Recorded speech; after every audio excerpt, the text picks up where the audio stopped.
So the moral of the story is don't leave a person in the house. It just never works out. They never make the payment. Let's say you go bring it current, spend $6,000 to bring the house current, and then they quit making you payments. Then you go to evict them out. Then they go and squeal big-time investor ripping me off. Attorney will jump all over it. It just, don't do it. You can't do it. Don't even do it once. Really, let me take them on the mic here. Okay, Jeff, I just completed a short sale with Countrywide, and I represented myself as the buyer, and it was all going fine, and it wasn't until toward the end that they said that they realized that, you know, I was helping this person out, and I was the buyer, and there were certain things they told me they could not fax to me at the end, although we got the sale completed. And they did require a listing agreement, although it never hit the MLS. So then they started faxing it to the listing agent, which was fine because that's where I got the lead. Is there any way around that? Around the listing agreement? No, I'm representing as a buyer, and I always go in just like you said. Around being able to get the documentation? Yeah, and if they do require a listing agreement, which they did, and they told us they wouldn't even look at it unless they had that listing agreement, then they start faxing it to the realtor, of course. A lot of times you can show them that you have the deed, show them that you got the power of attorney, tell them that the person is vacated. They're going to make you chase the person for most of the pieces in the short sale package, so you can't get out of that. Right. You can get out a lot of the pieces of the short sale package. And then also, do you record the deed? I mean, do you ever have the people that are selling actually come to closing, or do you record the deed at that point? No, I always put the deed on record prior to closing. I have them sign a final HUD between them and I. It's a legitimate transaction. Once I get the debt negotiated, I'm going to go back to them and find them with this revised HUD and real numbers on it, so that we can go through it and they can sign off on this real HUD. Because this is a real closing. I bought it at that debt. I want them to sign off on it. If they sign off on the HUD settlement statement, not me using the power of attorney. I do not use the power of attorney to sign those kind of sacred documents. I make them sign it. Most of the time, they don't have a clue what I've sold the house for because they're looking at what I've negotiated the debt for, if they can even read the HUD settlement statement. So if you have the deed, then basically you've got around them having to have this stuff faxed over to the listing agent. Oh, you want to talk about the listing agent thing? Well, I just want to make sure in the future how I handle that instead of having it have to go to the listing agent and then, of course, having to pay her a commission. This is a beautiful part of this business. You remember, I said this earlier to somebody, every way that they can beat us, we've got 3 ways that we can counter it. And this is a sweet, sweet thing I'm going to tell you guys right now. And I'm giving you like more goodies than I should, but I'm just that kind of guy.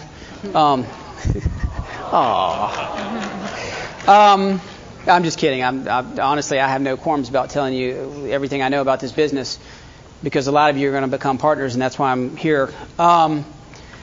The listing agreement. So they call you and say, gosh, we need a listing agreement on it. Go out and get one or we're not going to be able to put this short sale package together. We will go out and we'll get a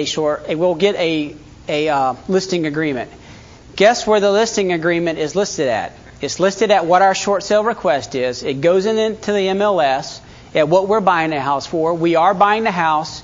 The person that owns the house has to be the person that's listed it or the person that's the direct recorded deed owner. But follow me on this. As it's listed, it says contract pending. Because if you're listing a $300,000 house, it's in pretty good condition. Remember the example we had? On this particular example, let's just use a deal so we can see what's going to happen.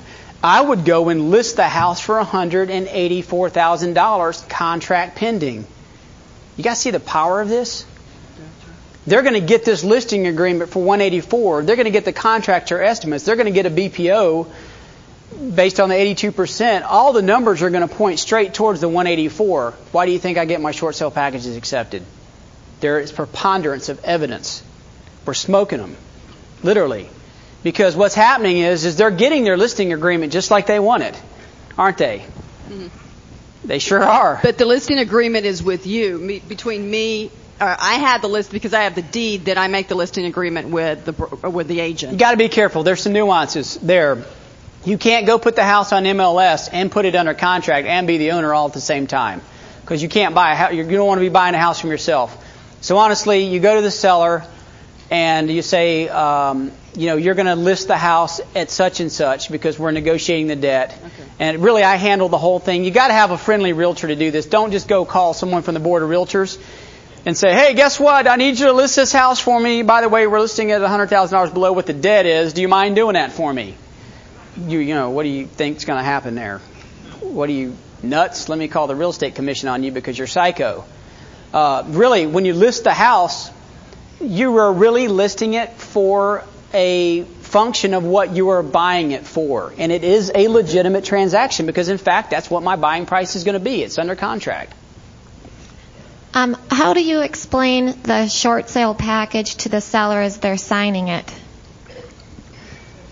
The short sale package, very similar to how Ron does it. You know, I just tell them a little bit about the hardship letter. You know, just you really tell the lender what's happening with you in your life right now. And here's the financials. They want to prove that you can't really afford the house. You know, you want to be conservative how you fill it out. You know, if you've got $48,000 worth of diamond stuff in the closet, don't go telling them you got that. You know, so you really kind of coach them through it. And I don't want them to be doing anything unethically. I don't want to be coercing them to do anything. But you know, you can coach them on really how the thing's put together. I really control most of it in that if you just hand it to them and say fill this out, they could screw it up in some form or fashion. So you look through the package, and you're just an underwriter on the buy side. You're just kind of underwriting this package and putting it together. I'm still not real clear on when to tell the mortgage company that you actually do have the deed and when not to tell them. It really doesn't matter to me. Most of the time when I will tell the mortgage company, I'll tell them that I'm holding the deed in escrow pending the negotiations. Because if you send them a fax and say, hey, I got the deed, it's on record, nanny, nanny, boo-boo, go stick your head in doo-doo. What you're going to do is you're going to make them real mad because they're thinking that you're actually trying to coerce them into doing something. So honestly, I say, look, I got the deed. No, I haven't recorded it. It's in escrow. Pending our negotiations, I'll be able to go ahead and put the thing on record so I don't have to go chase the seller for it. A lot of times they understand that. Okay, thank you. A couple of quickies, I hope. One is in the initial visits, when you're initially making trying to rapport with bankers. How do you get over this thing of this is confidential information, and we can't give it out because they're afraid of liability against them or something? How do you handle that? So when you're dealing with a loss mitigator and they're telling you they don't want to put I didn't know about loss mitigator before. I'm just talking bankers in general, like a senior partner of a mortgage company who wants to deal with you, but he's afraid, and he passes it on to somebody else, but they're afraid of passing on information for their liability. Well, if for one thing, a bank can't give you leads because they can't tell you who's in foreclosure unless it's public record. That's a. But even then, they're very it seems like squeamish about telling you somebody else's private information. If you've got an authorization, if you're getting a referral and the referral is causing some confusion and some ability to communicate because they're afraid that they're going to hurt the referral's person by giving you the information, I would just be real clear. Look, here's the authorization. I'm buying a house. I'm dealing with this person. They've already signed the power of attorney over to me, so I'm really controlling the transaction. It makes no difference about anything. I'm not trying to harm them. I'm trying to buy their house. I'm really trying to help them do the short sale. I'm actually doing them a favor. Uh-huh. So that's the way the conversation goes. Second one is that this seems like complex for a guy just getting started. If we run into something like that, can we call you in partnership with it? You mentioned about partnering all over the country. Yeah. And could you tell us about that and what we have to do with stuff like that? With the partnership stuff? Yeah. Yeah, let me tell you at the end because okay. I got to kind of lead up to it. Let me just tell you this business, I'm touching on a lot of different nuances, and this is coming out very quickly to you. So it's not that this business is tough. This business is not tough. It's actually simple. There's just different mechanical pieces that are different from what you're normally seeing. For a lot of you, this whole weekend is new stuff. Then here comes Jeff Collar with a bunch of new stuff that's not even covered in what we already talked about. So don't feel like this is like way out there on planet Venus or something. It's okay. This is new stuff. Trust me, you can all get it. And it just so happens that I teach a 3-day event on this that I should probably tell you about a little bit later. Gee, are you surprised? All good things got to come to an end. Is that what you're thinking? Hey, Jeff. Some of you that are excited about this business will really love what I'm going to talk about. And don't worry, I'm not going to sit here and pitch you for 30 minutes on coming to my boot camp. Frankly, I don't care. Every one of them fills up. So, and I got enough partners that, if we didn't do anything in this room, I would be okay. However, conversely to that, talking to each one of you, the reason that I do this business in partnerships is so I can see the other partners succeed. I got some incredible testimonials. I've only been teaching this business for 2.5 years, and I've built a base of testimonials that beat some of these people who have been teaching this for 20 years. Why is that? Well, you just heard me talk about this for the last hour. Do you think I understand the program? Definitely. Go ahead with your question. Jeff, when you're dealing with the seconds, do you normally do a HUD-1 on them also, or do you just write them an offer and say this is what I'll pay for your second position? Or generally, finish up, because did I interrupt you? No, go ahead. Generally on a second, you won't have to go through all the short sale stuff. Someone who had the City Financial example with the $84,000 second that was in the room. Oh, yeah, we did. Okay. We had that. With a big second mortgage, especially City Financial, just because I recognize them, they are going to make you do a short sale package. They're going to make you do a BPO, the whole 9 yards. When you come into my event, we talk about stuff like buying a first mortgage position, threatening the lender by saying, hey, I may end up coming in and buying the first mortgage position instead of doing a short sale, which is really kind of cool.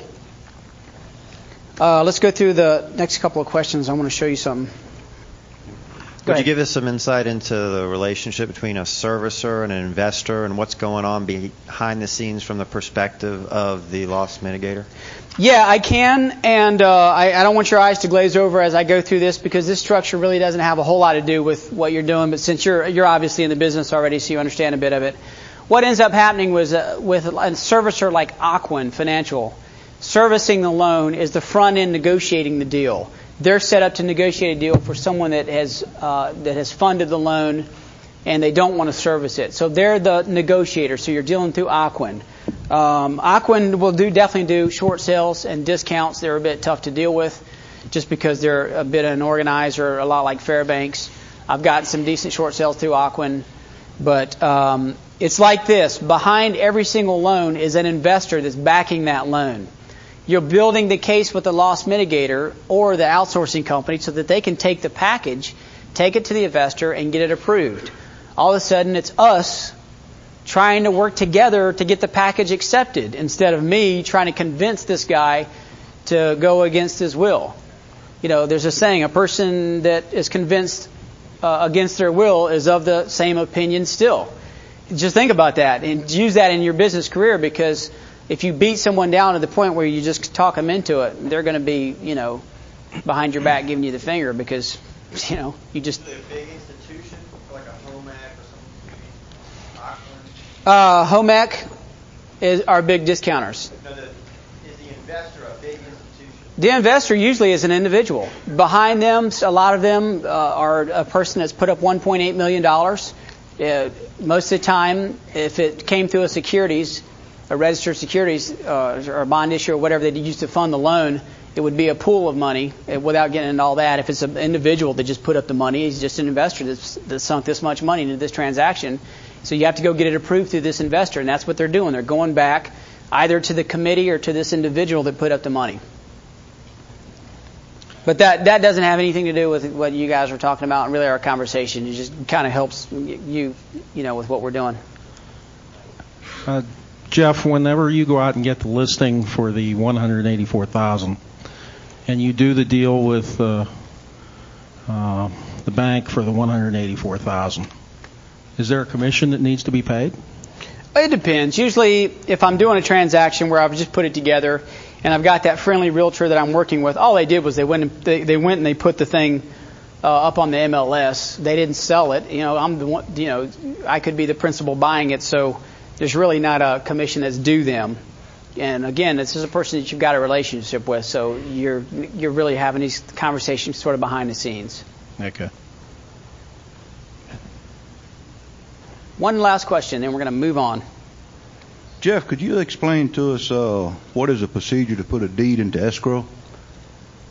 Yeah, it's really simple. A deed in escrow just means you're taking the deed. I'll tell you that as you work your way up into higher end houses, which I'd love to see each and every one of you in the room do, and eventually a lot of you will step it up to big high price range houses, people that have a lot of equity in their house like $300,000-$400,000, you're not going to walk up as an investor with this big giant sign painted across your car that says "We buy houses," and you're going to walk up to their door and get them to sign over the deed.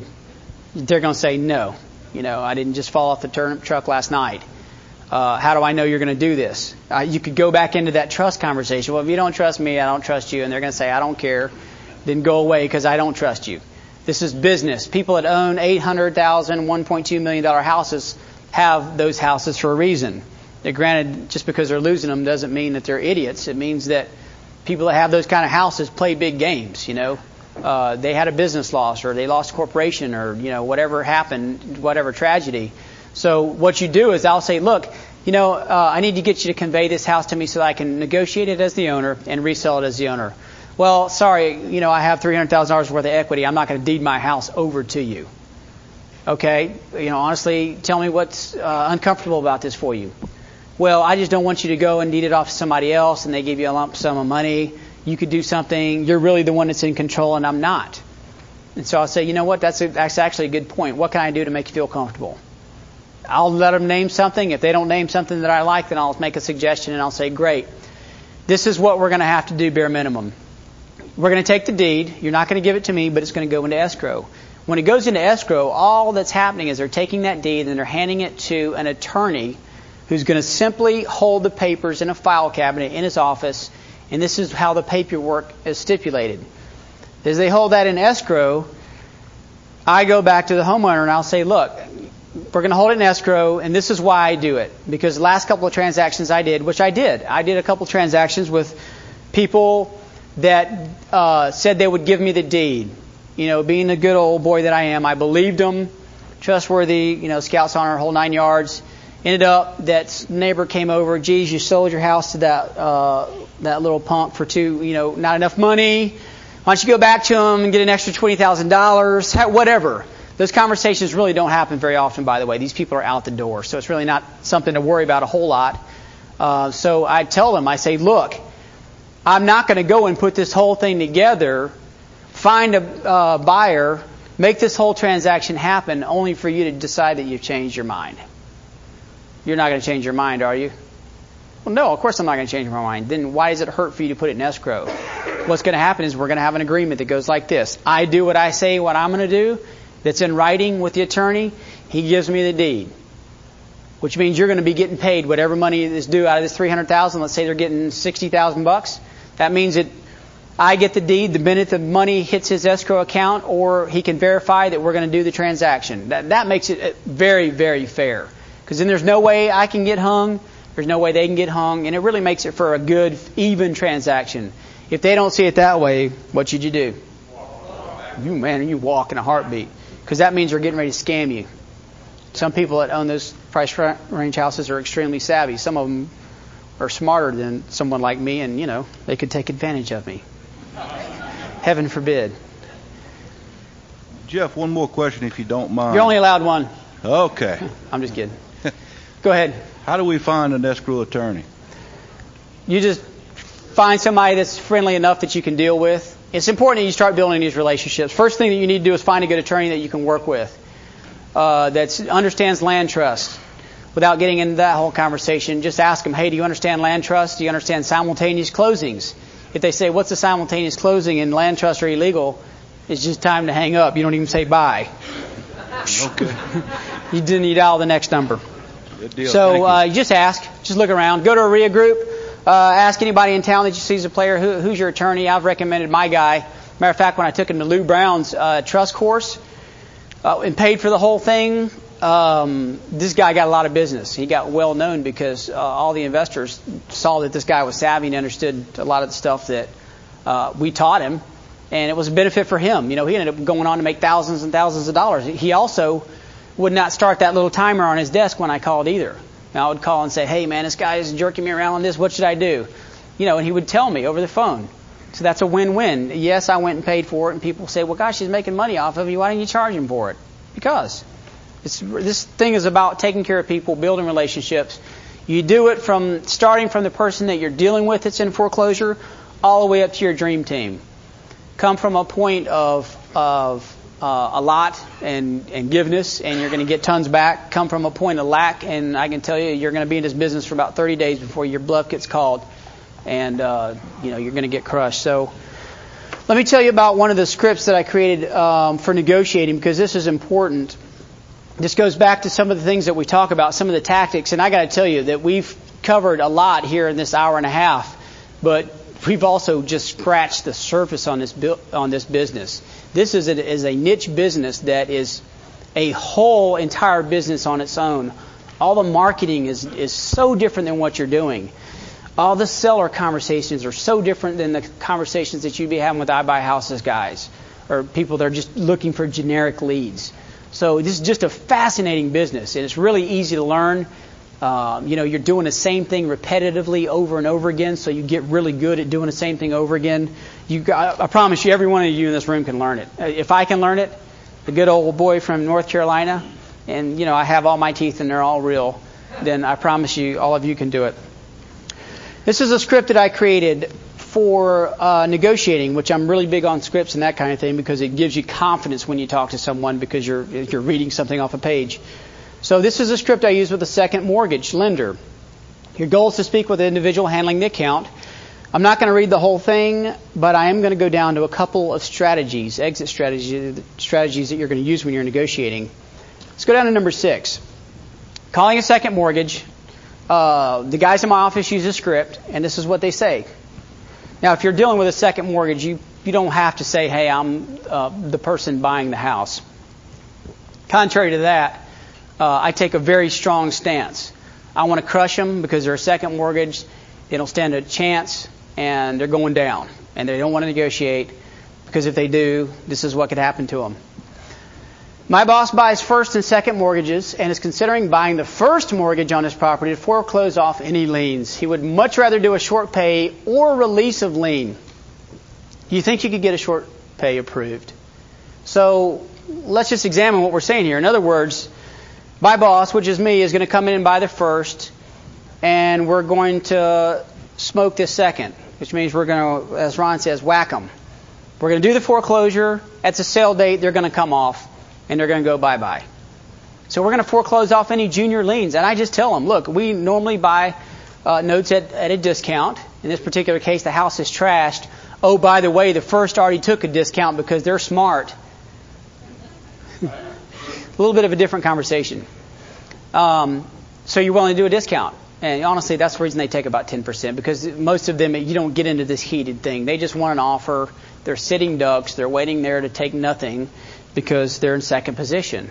Right when they write the loan, a certain number of loans that they write, they know are going to go in default. And they write a lot of loans knowing that they could go bad.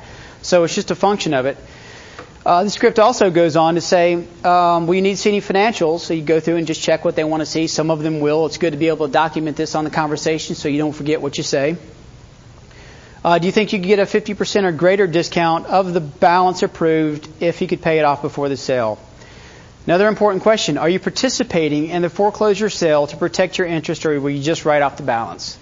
If they tell me they're just going to write it off, they're not participating, which means they're not the ones that are doing the foreclosure. If they're not the ones that have filed, they're sitting there on their thumbs, and they're not participating, and they're going to write it off, and you're offering them 10% of the mortgage balance, that's gravy to them. It's just free money. Because they're not going to get it. They're going to lose it at the foreclosure sale. So it's just interesting parts for you to understand. Another major thing, if my boss could do a forbearance on the account, what would be the least you could take to reinstate the account and begin making regular payments?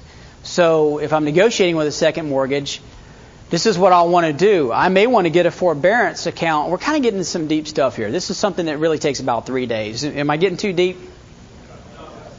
No? Are we okay? Nobody's falling asleep on me or anything?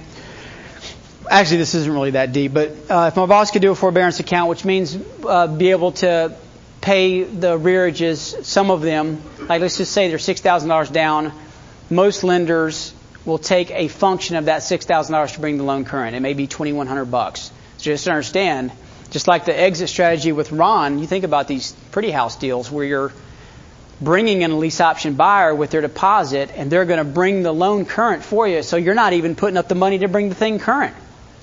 So the lease option buyer could come in and fund the money. So if they're opting to do the forbearance, then you want to go ahead and get that in writing. Because if you end up where you can't get the first discounted, then you're going to roll the first into a forbearance. So we're talking about exit strategies, which means we're going to roll the balance of those payments onto the backside of the loan and begin making payments. And we also are going to do it with the second. Does that make sense?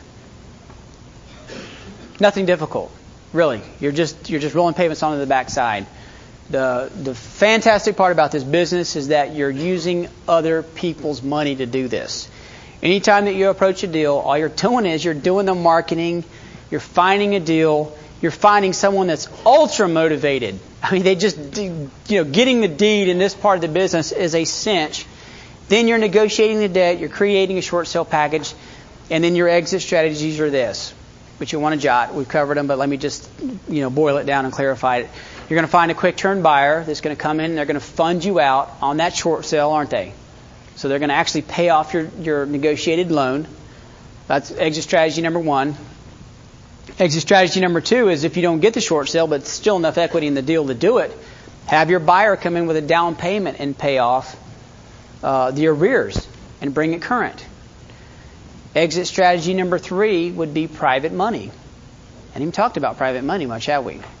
Private money is a huge, huge exit strategy. I am a big advocate of using private money on these deals. The amount of money that you can get returned to you for using a private lender's money is huge in this part of the business. And here's why. Let's say you find a deal where you find out that the first mortgage is not going to negotiate. Let's actually put an example up. And actually, we're going to wrap it up a little bit early tonight. I don't assume that's going to hurt anybody's feelings, will it? Okay. Or do you just want to keep going? We're going to wrap it up early. Let's look at this deal. $300,000 on the first. Let's say $40,000 on the second. So there's $340,000 owed. And let's say that the value on this thing is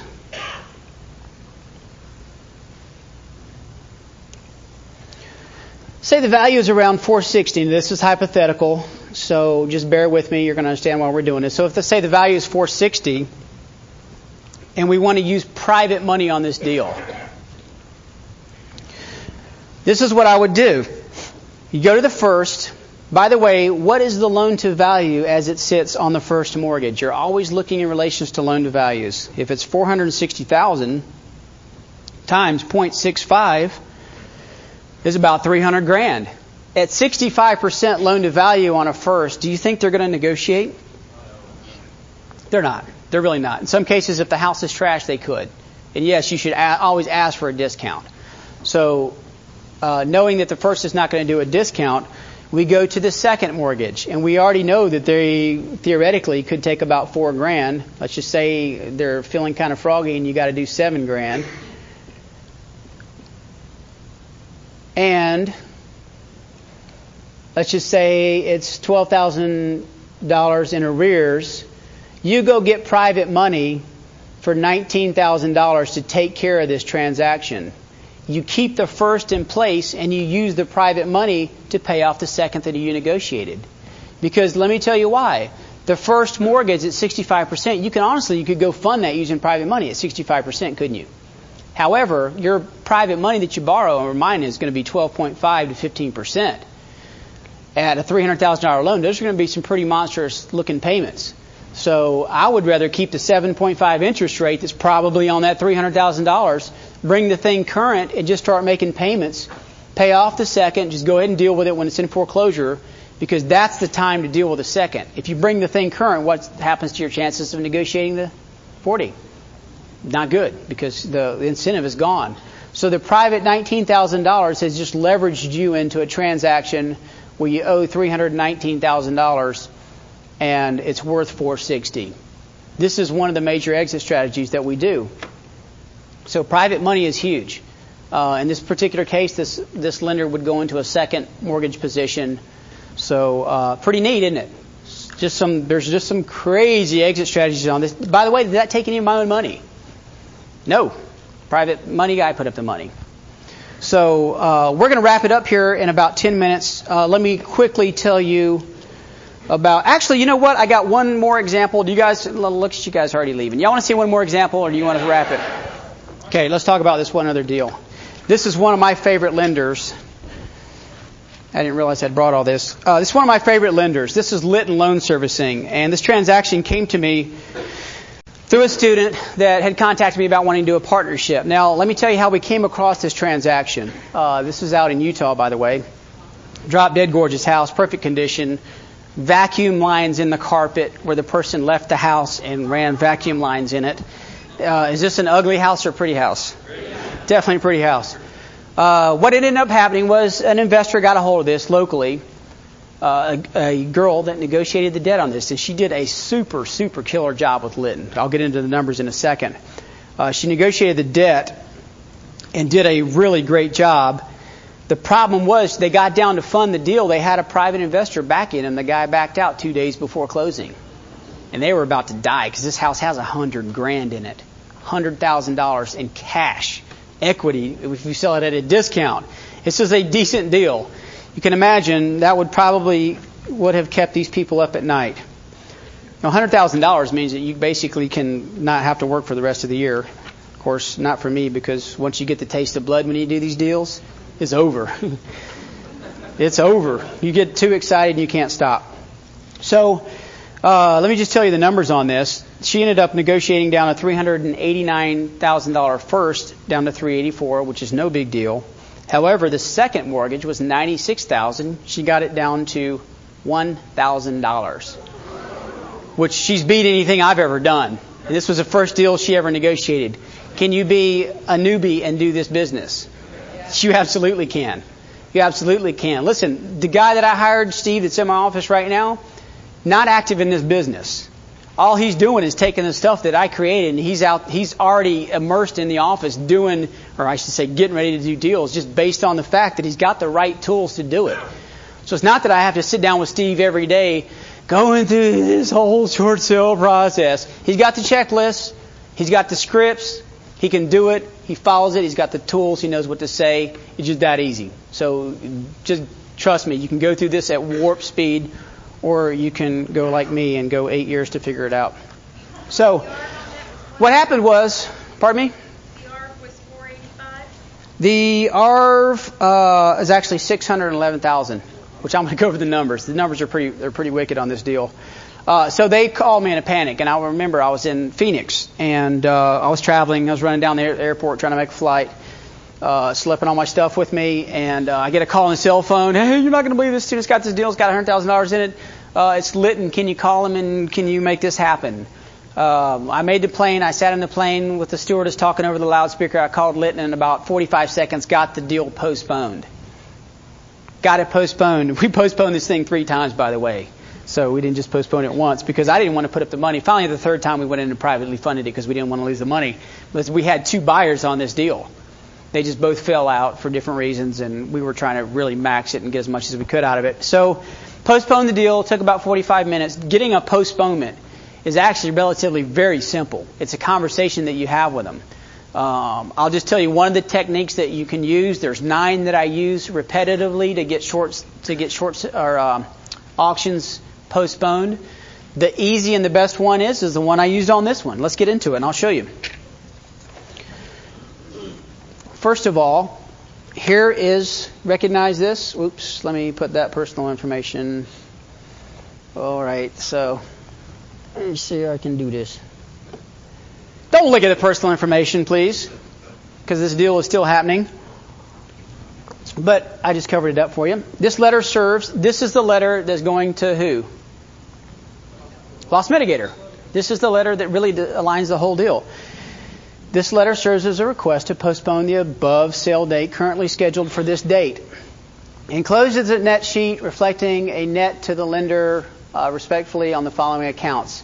Let me tell you, this is a definite thing that you should write down. Anytime that you find a first and second mortgage with the same lender, You should start seeing dollar signs. This is a good thing because they know that they're going to have to take a massive write-off on the second. So this is a good thing. This is what we ended up doing. There was a first mortgage at $284, which they agreed. I'm going to show it to you in writing. The second mortgage, she got it discounted down to $1,000, but how come I've got $2,559.05? Anyone want to take a gander at it? Does anyone care at this point? Oh. No, this is what I did. Honestly, I told the guy, I said, look, I need to get a discount on this thing. This is in the airplane, talking to him. I got to get a discount on this thing. And I need to get a postponement more than anything.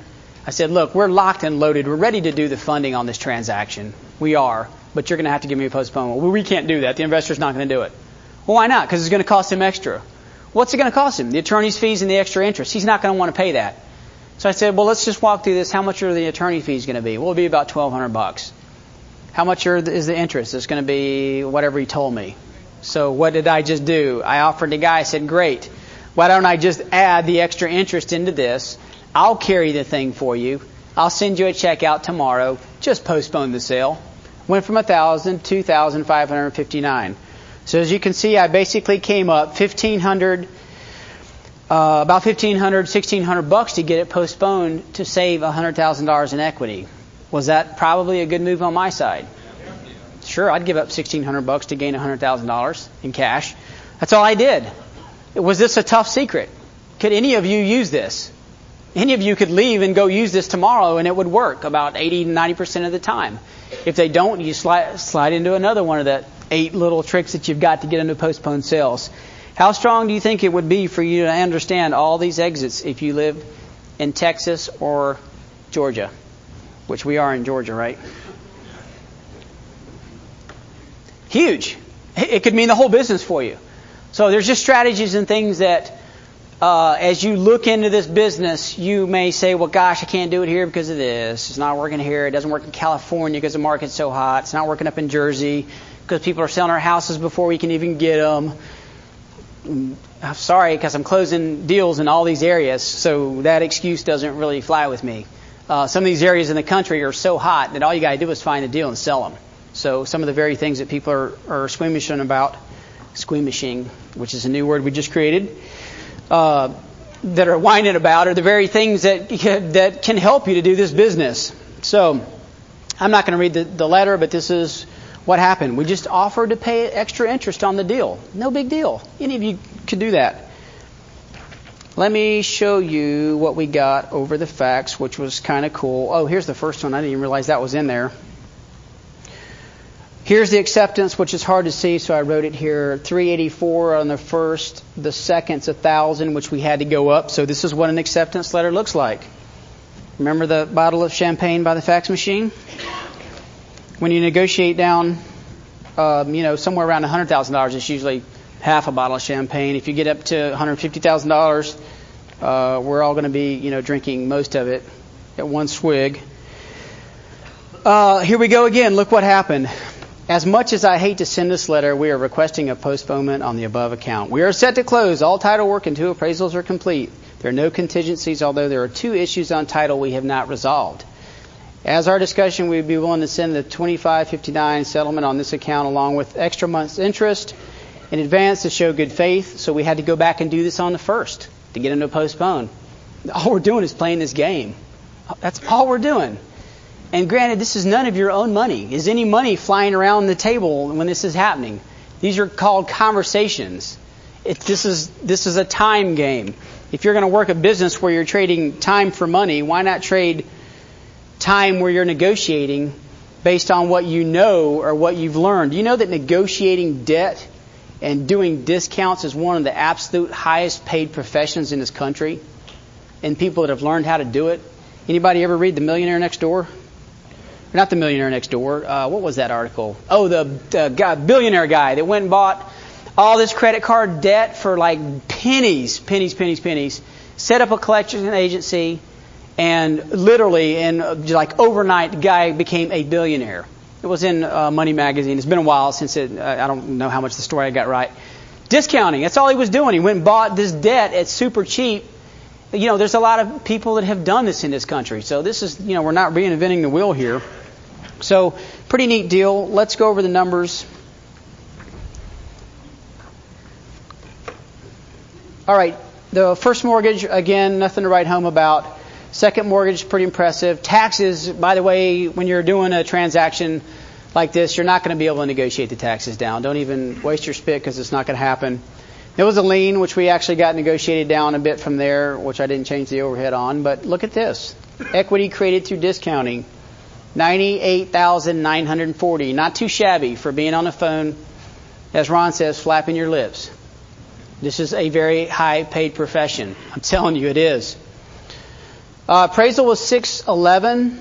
Our plan was to auction the house. Rick just called me and told me we had it under contract. I don't know what for, but it's higher than $515, which brings us down to, without going through all the rigmarole there, that was our back end and what we thought we'd hit the auction on, because we can base our numbers. We've done enough of these auctions to see where they're going to land. Cover that tomorrow. This is what our net was going to be, was $108. By the way, we've got it sold for higher than $115, which means Jeff's going to net over $50,000. Partner's going to net over $50,000. And without prolonging this thing, I am looking forward to working with a lot of you, because I know a lot of you. I've been watching you. We're going to go out there and kick some serious butt. Having said that, thanks, and I'm going to see you in the back of the room.